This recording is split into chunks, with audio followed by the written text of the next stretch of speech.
what the game seems to establish in a rather bold fashion is that the perception of normality is neither something we can pinpoint via societal standards, nor something we can easily dismiss by generically stating, "You can be normal even with this obvious disability that might or might not affect your livelihood and everyone that cares about you." While it is true that Nakai's early awkwardness towards his more obviously handicapped friends comes from his lack of personal interchanges with the quote-unquote different, and the fact that he cannot decide whether or not being nonchalant when confronting them is the best course of action, it is also true that one's own physical defect can be considered a flaw only if it's viewed as such. Believe it or not, that is a more complex theme than what it just sounded like, because it's about conveying the feelings of an individual rather than a whole pack of, quote, diverse yet everyday students, unquote. Basically, there is no such thing as a true definition of normality. It's a concept that varies from person to person.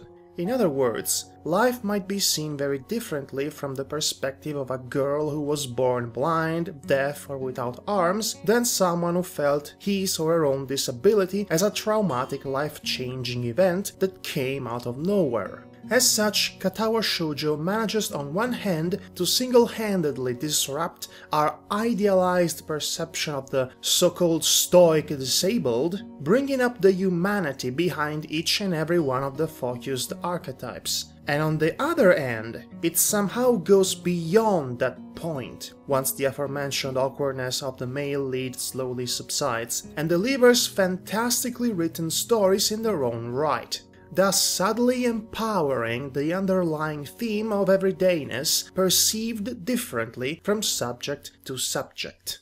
To further exclaim that point, once the first act out of 4 is dealt with and the player gets stuck with one of the available girls, each and every one of their arcs has something unique and beautiful to say both about teenage insecurities and the human condition as well. In the specific case of Rin Tezuka, the armless painter whose original sketch inspired his old age essays in the first place, we are faced with possibly the most intellectually stimulating and psychologically confounding narrative in the game. So let's discover how that actually came to be. Welcome back to Team Yume Plays Katawa Shoujo.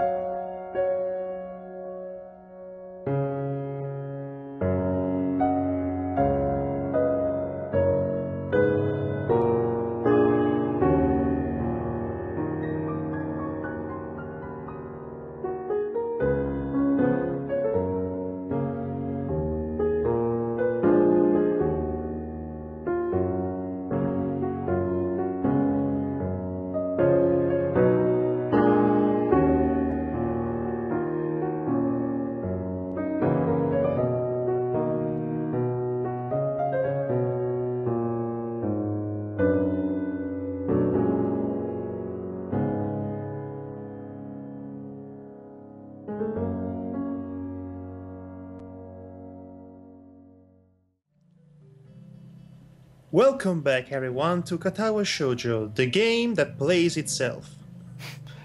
Well, you need to click it in order to play it, man. The game that doesn't click itself. Perfect. That will make a great advertisement for this game. Slogan, that was.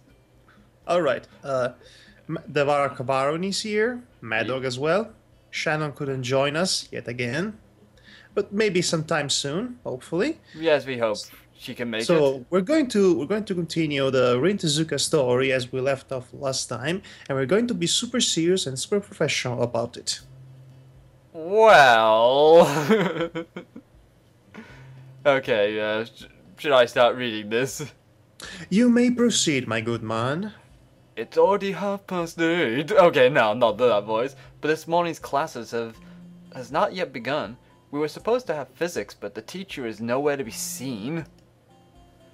Had I known this beforehand, I would have slept in too. Great priorities there.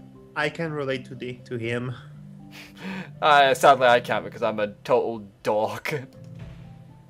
Suddenly, the classroom door slams open and Muto grunts his morning greeting to us from the doorway. Whoa. Muto angry! Muto hate Monday! Muto smash! Good morning, everyone. Muto looks like he has not slept at all. I mean, you mean he looks like always? The stubble, his messier than normal hair, and the stained dress shirt create a less than favorable impression. I mean, the same shirt he wears every day. I wouldn't have guessed it would be, you know, stained. I guess he had fun last night at the festival too. Excuse my being late. I ran into unexpected problems. I'm usually not one for festivals like these, but I hope you am a good time and after all sorts of important for since they from school work. The class replies with various degrees of enthusiasm. Okay, somebody has to take all these ums and and make a dubstep out of them. And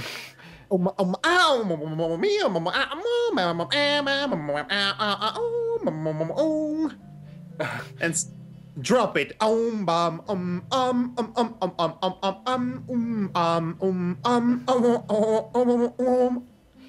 all that. Yes, I can see that being a thing. The class replies with various degrees of enthusiasm, and Muto proceeds to take roll and get started. Okay, Devar, enthusiasm now. Yay, schools and all they whoop-de-doo, if we can do, I should kill you all. I hate Mondays. Right then, today's as a subject. Today's subject is science. Yeah. There's that window, guys. You might want to use it. Curtains of death. We missed you so. Well, no, the curtains stopped everyone from leaving the class. Before long, I have descended into a comfortable coma-like state, along with the rest of the class, letting Muto rambling speeches pass through one ear and exit the other without leaving a trace. So far, so good. Now you could tell us the solution to this conundrum. He's written a rather easy equation on the blackboard. Desperately, he tries to get the class to participate. To participate? Yeah, to participate. Nobody? Come on, guys. Nakai, how about you? What do you mean me? Oh, that's not fair. Just because he's the main character. I call nepotism. Yeah. What he said. Unfairly singled out and cornered, I give him an answer. It causes his shaggy features to twist into a genial smile that would scare little children senseless. Seeing this guy smile must be terrifying. Precisely. Good work. What's your name? I'm both disturbed and honored by the fact that he can remember my name only 1 week after I transferred here. From what I've seen, Muto has serious trouble remembering the names of anybody else in the class, and most of them have been here since the first year. Well, that's what you see. This is called the main character effect. We're basically... yes, we're basically... need to get my glasses on for this. You're also your most pompous voice. Well, you see, that's called the main character effect, where basically all the center is raised upon you because the plot says so. And that's all. Also, you are the chosen one, the son of a god, and you're going to save the world because it is your destiny. Also, you're the only person who is able to choose between angels and demons to have as a mate because of something to do with past and all that crap. And and also you're going to beat yourself to death if you cannot if you cannot save anyone. But then but somehow you find the strength to keep going, and you keep repeating the cycle of self-pity and self-commiseration until some of your friends decide that they need to do something about it. But then your friends die and you feel sad again, and then you have to start all over again. But you have to keep going on because the world needs you and only you to save it. Did you just reference that side story of Fallout Equestria? You mean Project Horizons? How Yeah. could you guess? Oh, I don't know. Oh, by the way, the latest chapter, chapter 71, just came out. I am going to talk about it Oh no. The room settles into with some booze to help me out, of course. The room settles into a dreary mood, students and teacher alike trying to get back on track after the festival. I figure last week must have been frantic for everyone. Not a minute too soon, the lunch bell rings. Salvation! Hallelujah! Hallelujah! Hallelujah! Hallelujah! Hey, it's the Phobos painting. How are you, buddy? Hey, the Phobos painting has important business. Oh no, it's our old nemesis, three question marks.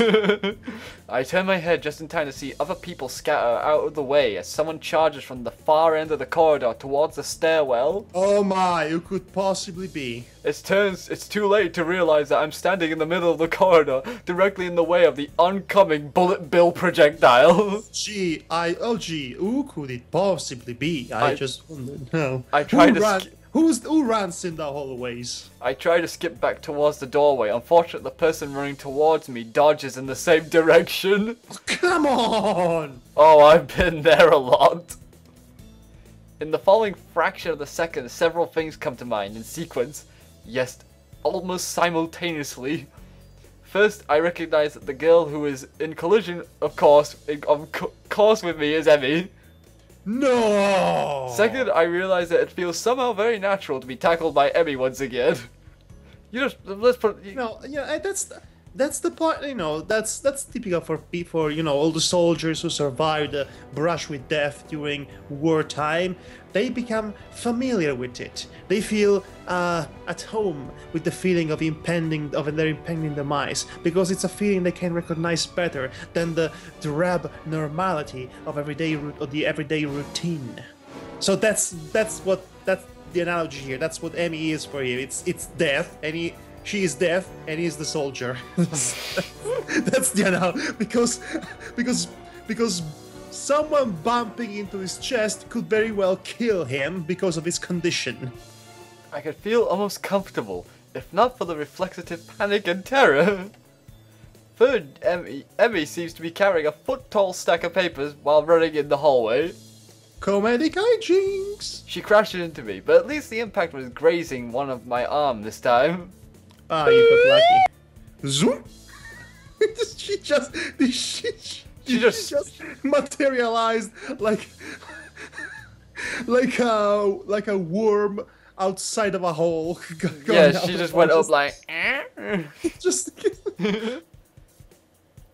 Oh. Howie, what?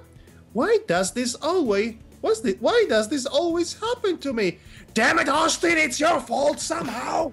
Gee, I wonder, could it possibly have anything to do with you running through the corridor like you are on fire? She whimpers regretfully, looking like a hurt puppy. The sight makes me regret my snappish comment, the very instant it emerges from my lips. But I was in a hurry. Oh no, you don't. You completely justified then. Just. Me and Madhog on the same wavelength. On this one. I can tell. Sorry. Oh, you know what? She said sorry. That means she must feel bad about it. No. Now I guess that's the difference between me and you, Madhog. I'm forgiving. Don't worry about it. Emmy wails weakly one last time and rubs her forehead as if to expel the ache, while her gaze sweeps over the hallway floor. are you looking at the trail of blood from your latest victim? Because we know what you do every weekend, lady. We've been there. As she notices her neat stack of papers spread all over the floor in one big mess, she lets out her horrified yelp. Oh yes, it's the greatest, it's the most horrible thing of all. A disorganized paper on the floor that you were carrying, but then you bumped into someone and it's so scattered, now you have to took all the papers again and reorganize them, and it's the script for the evil within. The script for season 5 of My Little Pony. Both. Mine was more topical. The printouts. Oh no, what am I going to do? Teacher will give me hell. If they get dirty, seriously. Dirty? Really? Dirty? I didn't think teachers minded about dirty papers. Because the pavement is all stained with blood, so yeah, that'll be a thing. They're probably fine. Let's gather them back up. It won't be a problem. We quickly round up the papers, and Emmy tries to sort out the scattered pile in her hands back into the orderly stack it was. Where are you going? Oh, geez. I'm going towards the plot. I'm going towards the light. Same thing. Nowhere in particular, I guess. Didn't want to be left alone with Muto in the classroom. I think he has a hangover. Have you eaten lunch? Oh, she wants a lunch date with us, like last time. Yes. Lady, please don't hit me. Not yet, but I'm not feeling very hungry anyway. She looks at me incredulously, as if doubting my sanity for letting such a thing out of my mouth. You should go to the roof. I promised Rin I would eat lunch with her. I bet she'd like company. Nudge, nudge, wink, wink. You're not saying anymore. Please don't. Uh-oh. Spaghetti-o. Uh-oh, my lunches with Rin have been remarkably unsuccessful. I know where this conversation is going. It's hard not to get drawn along, so I have a little choice but to play ball. Okay. Yes. Hey! What's his name? Isao. Hey, Isao! Catch! Oh, okay. What is the... Wait a minute. This is not a ball. Amy, is this a severed head?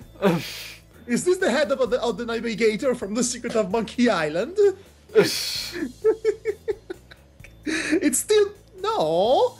It's still it's still bleeding and twitching! Okay, I'll go pick up some bread or something first.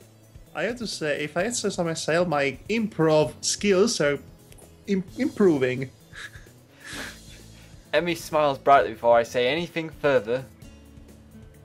No, I'll go and deliver this super quick and then go buy lunch for us and Rin, too, of course. What kind of bread?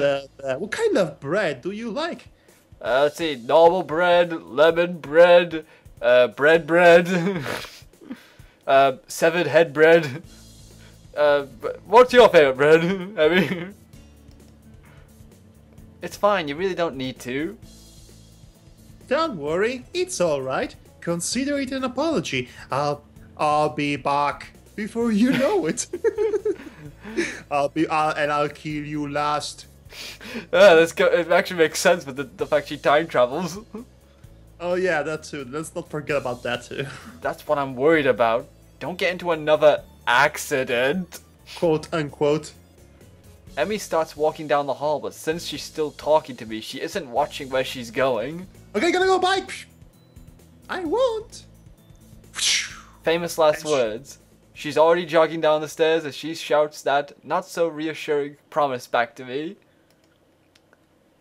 Sighing quietly, I start plodding along in her wake, but instead of taking the stairs down, I climb upwards. The stairwell up to the roof is unlit and just as creepy as it was before. Dum, dum, dum. The door squeaks weakly in protest as I push it open. If I humming the Scooby-Doo theme, it kind of gives your creepy voice no weight at all. Oh, jeez, thanks for that. Well, actually, that's supposed to be the point of this, because the fact Halloween's over and it's like clashes anyway. Rin is there too, like Emmy said, lying on her back at the other end of the pebble-covered rooftop for some reason. Predicting something unnecessarily strange again, I walk to her as slowly as possible. She is. She is laying on the rooftop watching the cloud. Could you possibly get more anime? Hello. She sounds very drowsy as she says that, stretching the end of the word with a slurred voice. Despite that, her eyes are wide open. I look down at her, my shadow overlapping her face. What are you doing? Do you really want to know? Rin raises an eyebrow. I thought you had a heart problem, not an eye problem. Oh, burn! Wait, what? She got you good there, man. She answers, challenging the rationale of my perfectly valid question without even tilting her head to look at me. Rin's smart-ass comments are infuriating. The worst thing is that I'm not sure if she's doing it on purpose or not. Alright then, let me rephrase. Why are you lying on your back on the rooftop? She gives a lazy $5 say she's watching the clouds for some reason or the other. I say she's watching the sun then, just to be different. She gives a lazy shrug and sniffs dismissively. I am trying to experience. People probably don't do this enough. Okay, you got me there. I have no idea what you're talking about. Experience? Are you doing what I used to do, where basically you look up at the clouds and imagine a big adventure? What exactly are you trying to experience here? I can't really tell, but there's probably a reason people don't do whatever. Whatever it is you're doing. She's playing dodgeball with me again, answering my attempt at small talk with riddles I don't want to puzzle out.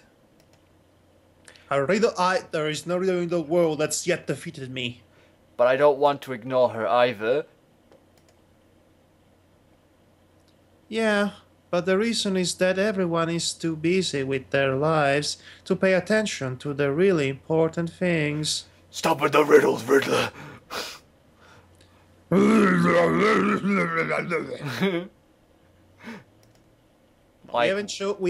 haven't chosen Hanako's story, so spare me the Batman. Like watching the sky? She tears her gaze away from the sky and finally looks straight at me. The penetrating deepness of her eyes once she focuses them on something is startling. You know, if you were a girl, I would be able to see your panties.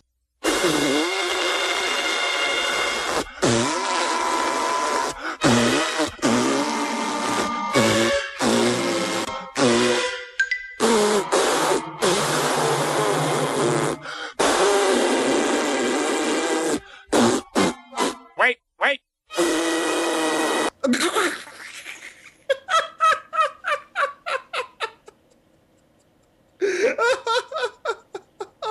Oh, Rain, I missed you so much. The bar has gone silent, by the way. Tell me what you don't know. Tell me what's new with that. If I was a girl, I wouldn't come this close to anyone who tried to sneak a peek at my panties. I have that much common sense.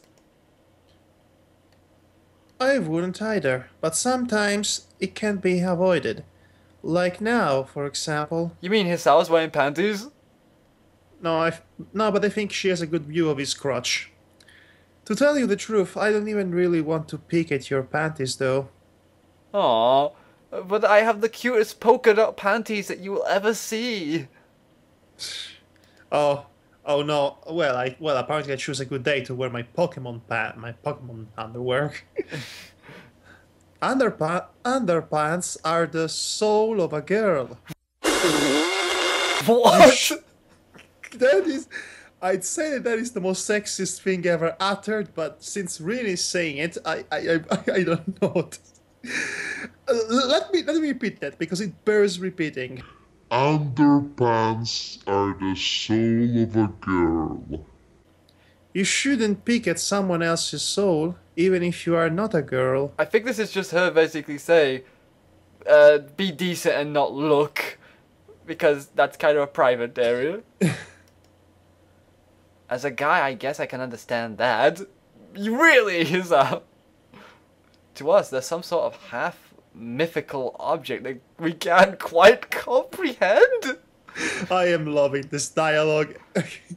Every minute of it. Yeah, that's exactly how I think about them too. What a coincidence. Yeah, what a quickie dink. It really is. Boulder was angry.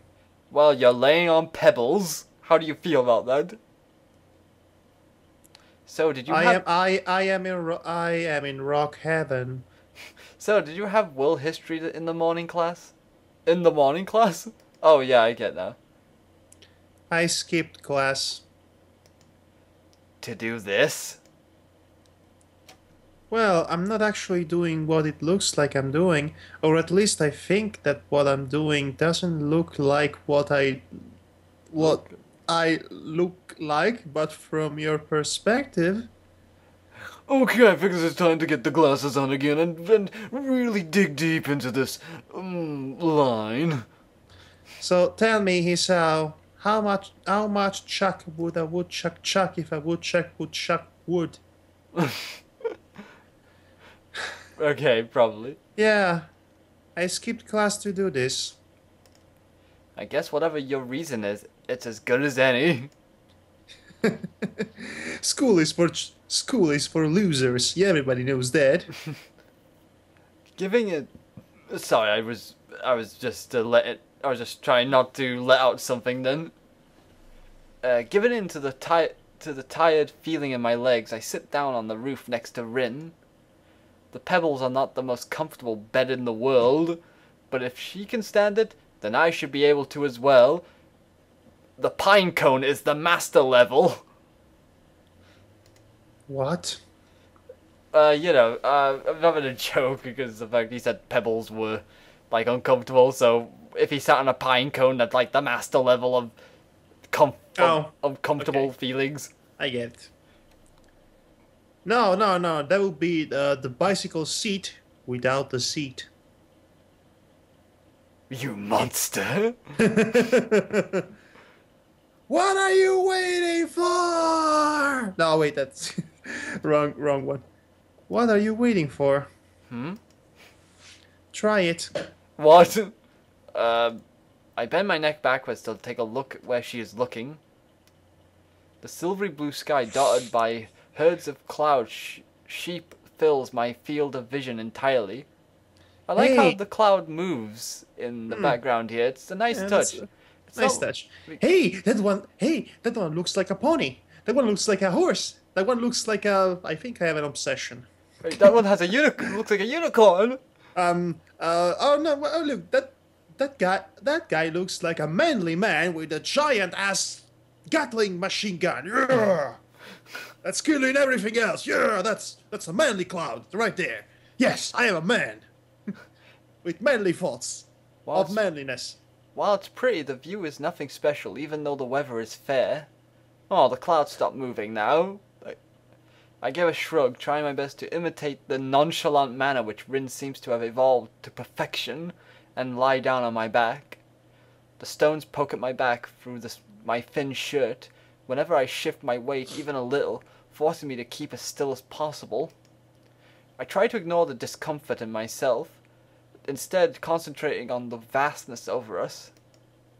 Far above, the summer clouds drift soundlessly across the dome of the sky. Neither of us have anything more to say. The silence covers the rooftop. And then raining bread! The subdued noise of students... No, I think it starts raining fish. The subdued noises of students on their lunch break, cicadas and in the trees. Cicadas? Yeah, I thought it said cicadas. Honestly, I don't know how that's pronounced. I always thought it was cicadas, but that's because it's sushi Spanish seems a Spanish word. So Well, I never actually heard the word actually said, so your guess is good as mine. let's call it igurashi because you cannot get it's the Japanese for cicadas. Yes. Igurashi. Higurashi in the trees and traffic, buzzing past the school, humming pleasantly somewhere in the background. Listen, I had a great time yesterday. You did? Did you? Well, to be honest, no. Oh, yeah, lead her along like that, why don't you? But it was alright. It was probably the longest time I've ever sat in one place without doing anything, which is kind of impressive. I try to make it sound... It's a new achievement in the realm of laziness. Yes. You need some real skills to get to the level of grief from Red versus Blue, but you're on your way there. Yes, congratulations, you get a achievement of a silver trophy. You're very close to be Patrick Star. I try to make it sound as convincing as possible. Is that impressive? I think it is. I'm usually too restless to do anything like that. Same here. I think I had a good time too. Are you gonna say no too? A cloud passes above us, casting its shadow on the school. A chill surges through me from the sudden change of sunlight to shade. I realize that summer is not in its full bloom quite yet. The only measure of time passing is the slow pace of the clouds, moving towards the town. Foreshadowing? Stray beams of golden sunlight leak through the gaps, blinding me for a moment. Whenever they hit me directly in the eyes, the blue of the sky looks so unreachable. That's because they are unreachable, you silly. This reminds me of the time I spent in the hospital where I was bored out of my mind on a daily basis. Somehow, it didn't matter after a while. I learned to appreciate other things besides watching TV and gossiping with people I didn't even like. A comprehensive sensation of calmness spreads from my sight to my other senses, finally hitting my brain. I hope a very pretentious music is playing right now. Actually, no, there isn't any music at all. Ah. Let's fix that. An airplane zooms by, leaving two thin contrails in its wake, like a pair of chalk lines drawn from one end of the sky to the other. I wonder where it's heading. Taking a left to Albuquerque for one thing. Yeah. The low din of its engines carries all the way down to my ears, although it's barely audible over the racket from the quad. It's nice. It's nice, but I don't understand why this is more important than going to class. Isn't it good to do something you like? Every once in a while? Of course, but... What are you doing, Austin? Emmy has snuck up on us without either noticing and is only a step away from me, holding several Someone snuck up past the Emmy. Stepped away from me, holding several packages wrapped in plastic film in her arms. She leans forward and peeks over me, overshadowing my face, almost exactly the same way I overshadowed Rin before. I wonder how weird this looks, the two of us lying on our backs on the rooftop. I hope we don't see her panties. I bet Rin is going to make a comment as such. That's what I asked too. I would be more concerned about what you are doing. If I were you, I wouldn't come that close to people who could see your panties. I knew it! I knew it. Damn it! Damn it, Reed Austin!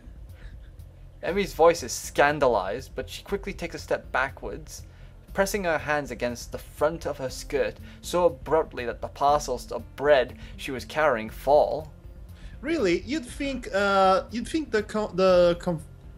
You think the code for school uniforms were designed for the specific purpose of objectifying women at an early age, without ridiculous, without short those skirts are.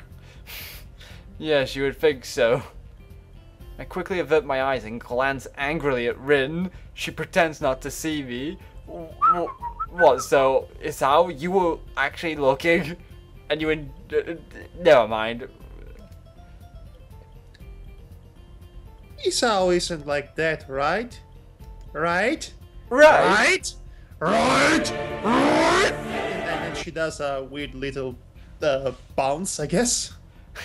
Emmy scowls at Rin and crouches down to pick up the packages with a bounce.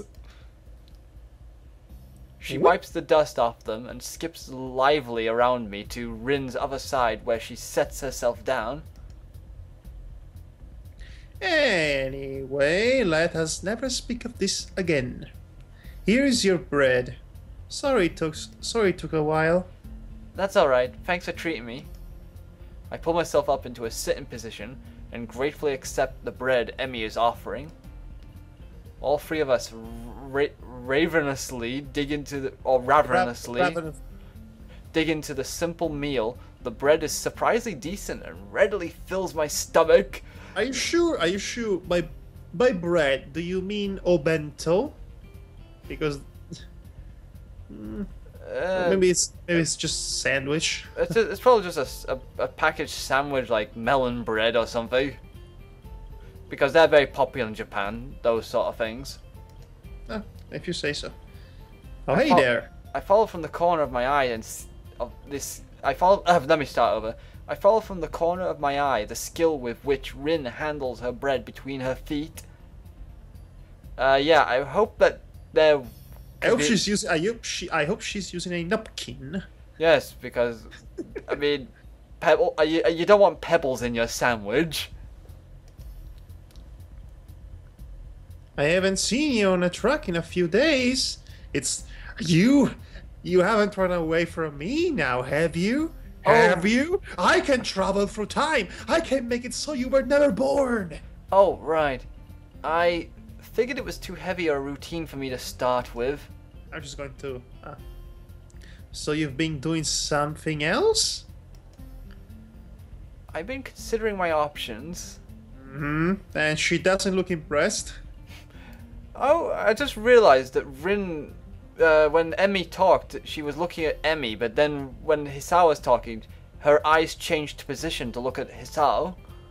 That's a nice. No, she always does that. Actually, that's a nice little detail that's present in the game. Yeah, you never see that in the visual novels at all. You know, it's funny because since this visual novel pays attention to this kind of details, it becomes especially baffling when they actually ignore bigger, more glaring details of the physical presence. When they, for example, describe the characters to be stained in paint, but they look just as they always do with their usual character model. Like we pointed out that one time. Virus database has been updated. God damn it, Avast! How dare you jump in on this scene? Did Avast just pop out? Yes, Avast wanted to be one of the ladies to be choosable. Oh, Avast, good old Avast. It's been some time since last time. Okay, let's carry on. She frowns but doesn't pursue the issue further, for which I am thankful. Emmy seems pretty headstrong, and I wouldn't really want to get pestered by her about this on a daily basis. I have enough burdens to bear with Shizune and Misha already, who we haven't seen in, in 2 days now? And the world was better for it. We barely finished the lunch before the bell rings, calling us back to our classrooms.